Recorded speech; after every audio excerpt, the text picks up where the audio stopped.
Hello दोस्तों, welcome to Lohia knowledge point. और हम यूजीसी नेट भूगोल के लिए एमसीक्यू की क्लासेस कर रहे थे। और आज की क्लास स्टार्ट करने से पहले जो भी चैनल पर नए हैं वो चैनल को सब्सक्राइब करें और वीडियो को लाइक करें और अपने दोस्तों को भी शेयर करें। तो चलिए आज की अपनी क्लास स्टार्ट करते हैं। और आज का अपना पहला क्वेश्चन आपकी स्क्रीन पर, निम्न में से किसका सही सुमेल नहीं है?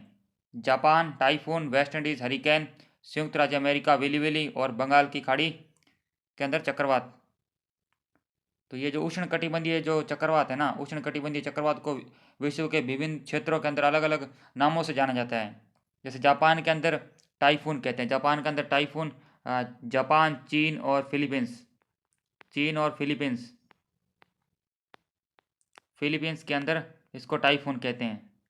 और वेस्ट इंडीज़, वेस्ट इंडीज़ और जो पश्चिमी द्वीप समूह है ना, उसके अंदर कहते हैं हरिकेन। ये भी सही है।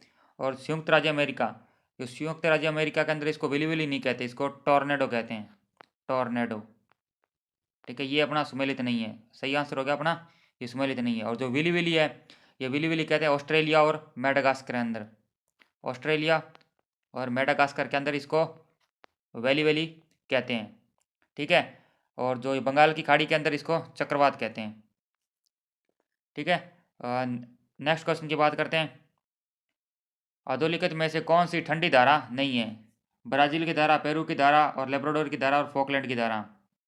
जो फॉकलैंड की धारा है ये चलती है दक्षिणी अटलांटिक महासागर के अंदर, दक्षिणी अटलांटिक महासागर के अंदर, और ये ठंडी धारा है। ठीक है। और जो लेब्राडोर है, लेब्राडोर धारा उत्तरी अटलांटिक के अंदर चलती है और ठंडी धारा है। और जो ये पेरू की धारा है ये दक्षिणी प्रशांत के अंदर चलती है, दक्षिणी प्रशांत महासागर के अंदर, और इसके अंदर ठंडी धारा है ये। और ब्राज़ील की धारा है ये गर्म धारा है, दक्षिणी अटलांटिक के अंदर चलती है ब्राज़ील की धारा, ये गर्म धारा है। नेक्स्ट क्वेश्चन, तट से सागर के गहरे भाग की ओर भूमिज निक्षेपों का निम्नलिखित में से कौन सा सही अनुक्रम है? सही अनुक्रम बताना है। तो इसके अंदर जो ये मृत्तिका होती है, ये मृत्तिका इसका होता है जो 1/512 mm से लेकर एक 1/8192 तक होती है इसकी। और जो इसका जो आकार होता है 1/512 mm से 1/8192 तक। और जो ये पंख होता है इसका जमा होता है, इसका आकार होता है 1/8192 से कम होता है इसका। ठीक है। और जो ये रेत है, रेत का मिलता है 1 से 1/6 mm तक इसका आकार होता है। और जो गाद है इसका होता है 1/32 से 1/256 mm। तो सही क्रम बताना है तो सबसे पहले क्या आएगा? सबसे पहले आएगा 3 नंबर रेत, रेत के बाद में 4 नंबर वाला गाद आएगा, और उसके बाद में मृत्तिका आएगी, और उसके बाद में मृत्तिका के बाद में ये पंख आएगा। ठीक है, ये अपना सही आंसर हो गया इसका, क्रम सही। नेक्स्ट की बात करते हैं। डॉल्फिन उठान यानी इसको कटक भी कहते हैं, डॉल्फिन कटक मध्य अटलांटिक कटक का वह भाग है जो अवस्थित है विषुवत रेखा के उत्तर में और विषुवत रेखा के दक्षिण के अंदर, और आइसलैंड और स्कॉटलैंड के मध्य में, और ग्रीनलैंड और आइसलैंड के मध्य के अंदर। जो इसको उत्तर के अंदर तो कहते हैं इसको डॉल्फिन कटक, और जो दक्षिण के अंदर है वो दक्षिण के अंदर कहते हैं इसको चैलेंजर कटक के नाम से जाना जाता है। ठीक है। उत्तर के अंदर तो इसको डॉल्फिन कटक, और दक्षिण के अंदर इसको चैलेंजर कटक के नाम से जाना जाता है। ठीक है। नेक्स्ट की बात करते हैं अपने। महासागरीय पृष्ठीय धाराओं की प्रवाह की दिशा में मौसमी उत्क्रमण होता है। उत्तरी अटलांटिक महासागर में, दक्षिणी अटलांटिक महासागर में, उत्तरी हिंद महासागर में और दक्षिणी हिंद महासागर के अंदर जो मानसूनी पवनों की दिशा में परिवर्तन होने के कारण क्या होता है, उत्तरी हिंद महासागर की धारा की जो प्रवाह की दिशा के अंदर क्या है, मौसमी उत्क्रमण होता है। और इस महासागर के अंदर क्या होता है, ग्रीष्म ऋतु के अंदर जब दक्षिणी पश्चिमी मानसूनी जलधारा, और शीत ऋतु के अंदर उत्तर पूर्वी मानसूनी जलधारा के द्वारा प्रवाहित होती है। ठीक है। तो इसका सही आंसर तो रहेगा जो महासागरीय पृष्ठीय धाराओं की प्रवाह की दिशा में मौसमी उत्क्रमण होता है वो उत्तरी हिंद महासागर के अंदर, उत्तरी हिंद महासागर के अंदर। ठीक है। नेक्स्ट क्वेश्चन की बात करते हैं। निम्न में से कौन सा समुद्र सबसे कम गहरा है? सबसे कम गहरा समुद्र तो वह है बाल्टिक सागर, काला सागर या पीत सागर या उत्तर सागर। तो सही आंसर है इसका उत्तर सागर। नेक्स्ट क्वेश्चन, परवाल विरंजन परिणाम है। परवाल विरंजन परिणाम है गर्म समुद्री धाराओं का, भूमंडलीय ऊष्मन का, समुद्री जल प्रदूषण का और समुद्री जल की लवणता की वृद्धि का। तो किसका परिणाम है ये? यह है भूमंडलीय ऊष्मन का, भूमंडलीय ऊष्मन का। नेक्स्ट, बरमुंडा त्रिकोण स्थित है। बरमुंडा त्रिकोण स्थित है उत्तरी प्रशांत महासागर में, दक्षिणी प्रशांत महासागर में, उत्तरी अंत महासागर में, दक्षिणी अंत महासागर के अंदर। ये जो बरमुंडा त्रिकोण है ये उत्तरी प्रशांत महासागर के अंदर है। नेक्स्ट, निम्न में से कौन सी मृदा अपर्दन की प्रक्रिया को त्वरित गति प्रदान करता है? समोच्च रेखीय मेड़, सस्य आवर्तन या मिश्रित कृषि या ढलान कृषि। तो पर्वतीय क्षेत्रों के अंदर जो ढलवा भूमि होती है वहाँ पर कृषि के कारण क्या होती है, मृदा अपर्दन की जो क्रिया है वो बहुत तेज गति से होती है। ठीक है, ढलान कृषि पर।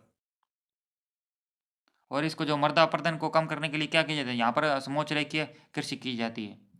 ठीक है, जिसको सीढ़ी नुमा कृषि भी कहते हैं। नेक्स्ट क्वेश्चन, पारिस्थितिकी तंत्र के बारे में निम्न में से कौन से कथन पर विचार कीजिए और अधोलिखित कोड से सही उत्तर का चयन कीजिए। भूतल पर एक सुनिश्चित क्षेत्र धारण करता है और संवृत तंत्र जिसके अंदर पदार्थ एवं ऊर्जा का सतत प्रभाव होता है। क्योंकि पारिस्थितिकी तंत्र है ये तो एक खुला तंत्र है। ठीक है, ये बात भी गलत है, ये दोनों ही गलत हो गए ऑप्शन। ठीक है, और जो विभिन्न प्रकार की ऊर्जा द्वारा चालित होता है परंतु सौर ऊर्जा सर्वाधिक महत्वपूर्ण होती है, ये बात सही है। और मापक आयाम नहीं होता, ये भी बात सही है। तो 3 और 4 अपने सही हैं, 3 व 4 सही हैं। क्योंकि पारिस्थितिक तंत्र एक क्या है, खुला तंत्र है। और जो सौर ऊर्जा होती है, सौर ऊर्जा पारिस्थितिक तंत्र का क्या है, महत्वपूर्ण आधार है। और पारिस्थितिक तंत्र है जो इसका क्या होता है, मापक या इसका जो आयाम नहीं होता है। ठीक है, नेक्स्ट क्वेश्चन की बात करते हैं। निम्न कथनों को पढ़िए और कोड का सही उत्तर का चयन कीजिए। कथन दिया गया कारण, जो पर्यावरण है वो अवक्रमित हो रहा है और जनसंख्या का दबाव बढ़ रहा है। क्योंकि जैसे जैसे जनसंख्या के अंदर वृद्धि होती जाएगी वैसे वैसे क्या है, पारिस्थितिक तंत्र पर जनसंख्या का दबाव क्या है, वो बढ़ता रहता है एवं पर्यावरण भी जो है मतलब कि अवक्रमित होता जा रहा है। ठीक है, ए व आर दोनों सही है, आर ए की सही व्याख्या है। ठीक है, नेक्स्ट क्वेश्चन की बात करते हैं। निम्न में से कौन पारिस्थितिक तंत्र में स्थिरता को बढ़ावा नहीं देता? मानव जनसंख्या की वृद्धि हेतु उपयुक्त दशाएं और पारिस्थितिक तंत्र में प्रत्येक तत्व के उत्पादन तथा उपभोग में संतुलन और ऊर्जा के निवेश एवं निर्गम में संतुलन और विभिन्न जैव रासायनिक चक्रों की सुचारू रूप से कार्यशीलता। तो सही आंसर रहेगा अपना, क्योंकि मानव जनसंख्या की वृद्धि हेतु उपयुक्त दशाएं, मानव जनसंख्या की वृद्धि हेतु उपयुक्त दशाएं। ठीक है, ये पारिस्थितिक तंत्र के अंदर स्थिरता को बढ़ावा नहीं देता। नेक्स्ट क्वेश्चन की बात करते हैं। निम्न में से किसी पर्यावरण के मूल संगठकों में सम्मिलित नहीं किया जाता? अजैविक ऊर्जा या जैविक या स्थानिक।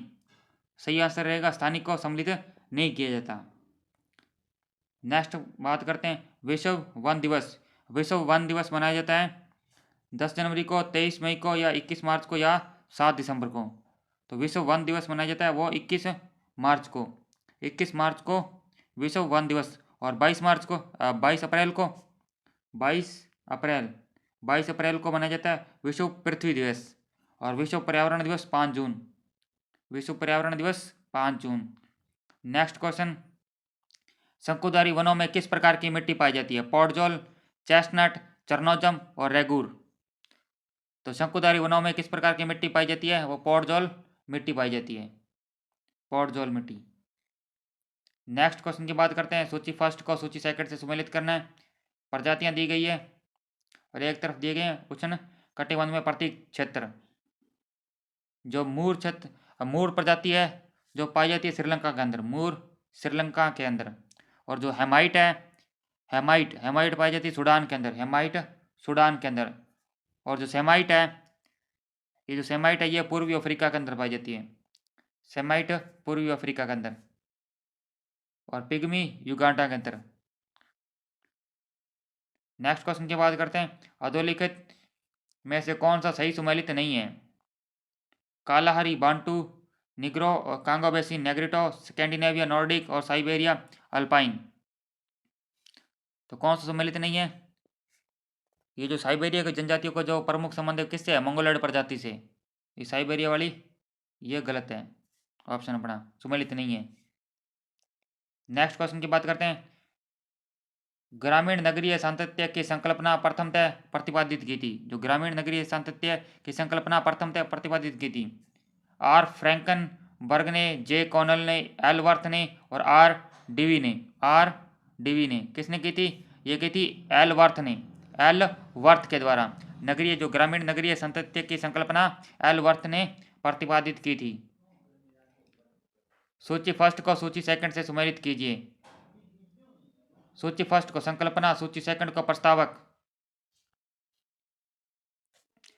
ये जो आमलैंड है, आमलैंड की जो संकल्पना दी थी वो दी थी आंद्रे एलेक्स के द्वारा। आमलैंड की संकल्पना आंद्रे एलेक्स के द्वारा। जो भू राजनीति है, भू राजनीति की जो संकल्पना है वो जेलेन के द्वारा। और जो कृषि प्रारूप है, कृषि प्रारूप कोस्ट्रोविकी के द्वारा। कृषि प्रारूप कोस्ट्रोविकी के द्वारा। और जननांग के संक्रमण ये दिया था पीटर हेगेट ने। नेक्स्ट क्वेश्चन की बात करते हैं, अल्फ्रेड वेबर के अनुसार उद्योग का अवस्थापन मुख्यतः निर्धारित होता है परिणाम संबंधी अर्थमिति से, सरकारी नीति से, परिवहन मूल्य से या श्रम मूल्य से। तो किससे संबंधित है?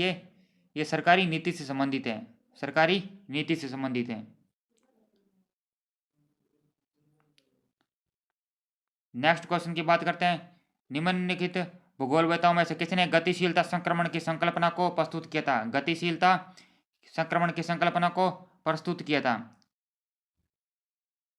एल ए कॉन्सिस्की ने या ई एस ली के द्वारा और विल्बर जेलेंस्की के द्वारा और ई जी रेवेंस्टीन के द्वारा। तो इसकी संकल्पना का प्रतिपादन किसने किया था? गतिशील संक्रमण किया था, प्रतिपादन किया था जेलेंस्की के द्वारा, जेलेंस्की के द्वारा।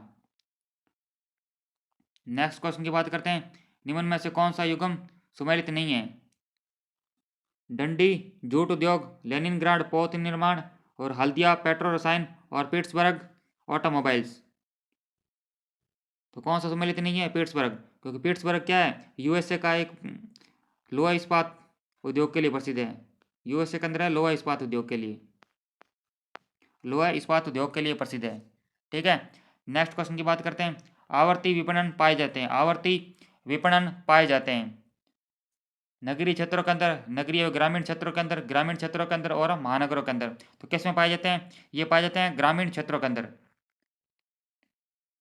ठीक है, नेक्स्ट क्वेश्चन की बात करते हैं, विश्व में ऊन का अग्रणी उत्पादक देश है, विश्व में ऊन का अग्रणी उत्पादक देश है न्यूजीलैंड, कनाडा, ऑस्ट्रेलिया, अर्जेंटीना।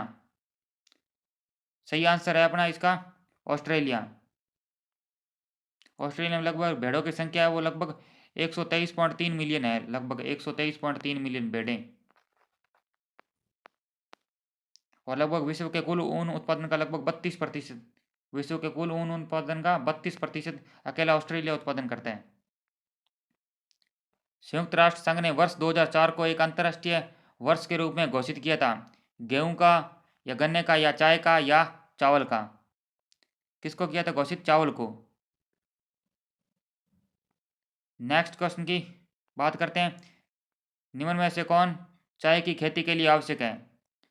अधिक वर्षा के साथ ढालों पर अच्छी प्रवाह और सस्ते पुरुष श्रमिक और मध्य तापक्रम 25 डिग्री सेल्सियस और पाला रहित दिन। तो सही आंसर है इसका, क्योंकि अधिक वर्षा के साथ ढालों पर अच्छी प्रवाह। सही आंसर है ए नंबर, क्योंकि चाय की कृषि के लिए जो न्यूनतम होती है 130 सेमी से लेकर 130 सेमी वर्षा होती है, और जो तापमान है वो लगभग 25 से लेकर 30 डिग्री सेल्सियस तक। नेक्स्ट क्वेश्चन की बात करते हैं, निम्न में से कौन एक सबसे बड़ी जहाजी नहर है? सबसे बड़ी जहाजी नहर है पनामा नहर, स्वेज नहर या कील नहर या वोल्गा बाल्टिक नहर। कौन एक सबसे बड़ी जहाजी नहर है? कौन सी है? स्वेज नहर। नेक्स्ट क्वेश्चन, सूची फर्स्ट को सूची सेकंड से सम्मिलित कीजिए। एक तरफ दिए गए संसाधन और दूसरी तरफ दिए गए पदार्थ। सर्वसुलभ है जो वो है ऑक्सीजन, सर्वसुलभ ऑक्सीजन। और जो सामान्य सुलभ है वो मिट्टी, सामान्य सुलभ मिट्टी। और जो विरल क्या है, विरल है वो सोना, विरल सोना। और एकल क्रायोलाइट, एकल क्रायोलाइट। नेक्स्ट क्वेश्चन, निम्न में से किस फसल में कुल उत्पादन की तुलना में अंतर्राष्ट्रीय व्यापार कम होता है? कुल उत्पादन की तुलना में अंतर्राष्ट्रीय व्यापार कम होता है। चावल, रबर, कहवा या गेहूं? तो सही आंसर है इसका चावल, क्योंकि चावल का अंतर्राष्ट्रीय व्यापार के उत्पादन की तुलना में काफ़ी कम है। क्योंकि इसका कारण है कि यहाँ पर जो उत्पादित चावल का जो अधिकांश भाग है, भाग की जो खपत हो जाती है वो उत्पादक देशों के अंदर ही हो जाती है। जो उत्पादन करते हैं वही लोग इसका मतलब सेवन कर लेते हैं। निम्न में से कौन सा समुद्रिक मार्ग विश्व का व्यस्ततम जल मार्ग है? भूमध्य सागरीय स्वेज मार्ग, दक्षिण अमेरिकी मार्ग या उत्तरी अटलांटिक मार्ग या प्रशांत महासागरीय मार्ग? तो सही आंसर है इसका उत्तरी अटलांटिक मार्ग, उत्तरी अटलांटिक मार्ग। नेक्स्ट क्वेश्चन की बात करें, सूची फर्स्ट को सूची सेकंड से सम्मिलित कीजिए। एक तरफ दी गए खनिज, एक तरफ दी गए प्रमुख उत्पादक। जो टिन है, टिन पाया जाता है मलेशिया के अंदर, टिन मलेशिया। और थोरियम का प्रमुख उत्पादन है वो भारत के अंदर, थोरियम भारत के अंदर। और जो यूरेनियम, यूरेनियम कनाडा के अंदर। और तांबा, तांबा जाम्बिया के अंदर। ठीक है, tin Malaysia, thorium Bharat, uranium Canada और तांबा का प्रमुख उत्पादक जाम्बिया। Next question. ठीक है, आज के लिए बस इतने ही क्वेश्चन थे और आज का अपनी क्लास कंप्लीट हुई। और जो भी चैनल पर नए हैं वो चैनल को सब्सक्राइब करें और वीडियो अच्छी लगे तो लाइक करें और अपने दोस्तों को भी शेयर करें। जल्दी मिलते हैं नई वीडियो के साथ में, तब तक के लिए बाय बाय, टेक केयर।